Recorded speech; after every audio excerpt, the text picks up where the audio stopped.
and he died brave, exchanging gunfire with a grocer. Ma was likely in her 70s somewheres, but in those days in backwoods Missouri, such inconsequential things as getting born weren't well kept track of. Her girlish figure had long since become a memory under a succession of colorful moo-moos, floral mostly. What had once jiggled now undulated like water about to come to a boil.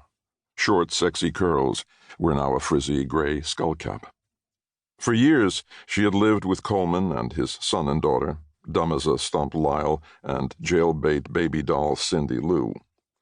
6 months ago, the boy's butchered body turned up in a ditch a few miles from this house, and the girl was off in Hollywood making dirty movies, if family gossip was to be believed. To Ma, that was a step up from just giving it away. What blew things to hell and gone was Coleman's scheme to blackmail former accomplice Nolan into helping loot a big shopping mall in Davenport, Iowa. In a nursing home at the time, Ma was only on the fringes of the thing, but Cole had spoke to her about it, grinning that grin so much like hers, proud of what he was cooking up. Such a handsome boy with that snow-white hair, full head of it, too. He'd been visiting her at Sunny Acres, an assisted care facility in Jefferson City. She'd not been a resident, though, just recovering there from hip surgery, having taken a fall in the parking lot outside the Golden Spike Bar and Grill.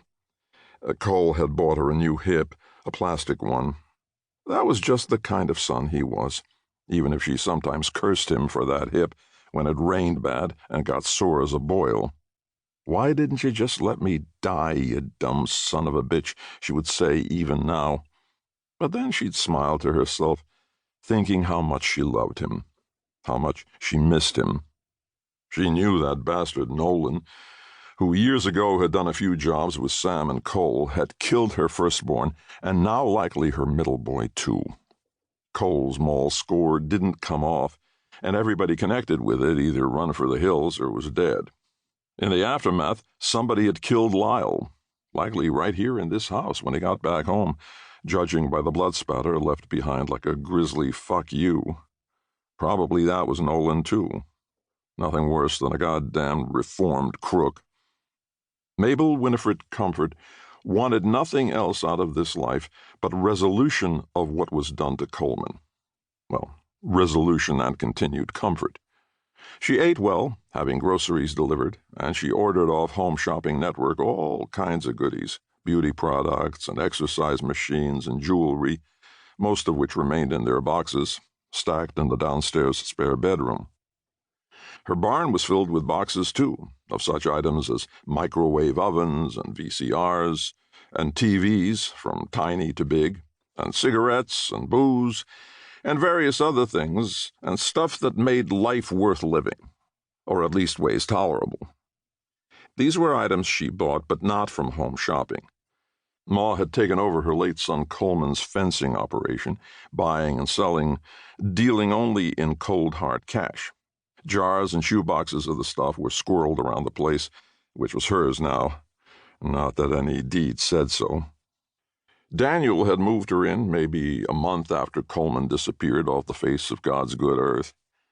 She hadn't seen him since, though it was only a 2-hour drive. He did talk to her on the phone once a month. Big of him.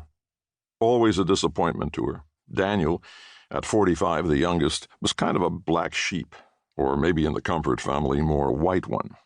He got himself some kind of 2-year degree in accounting from a junior college, and then a job as a bank teller. He weaseled his way up over the years to loan officer in a bank in O'Fallon, a suburb of St. Louis. And he never once used that position to help Cole or any of the Comforts rob the goddamn fucking place. What kind of boy had she raised anyway? Did the wolves switch her baby for a lamb? He didn't even use the name Comfort. He was Daniel Clifford, legally. It was like he was ashamed of his own kin. Of course, the Comforts had made the papers in Missouri, over the years, time to time, and that might be the why.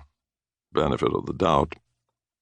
She kept the place tidy, or rather the colored girl who came in once a month did. That gal was about due, because right now the kitchen sink and counter were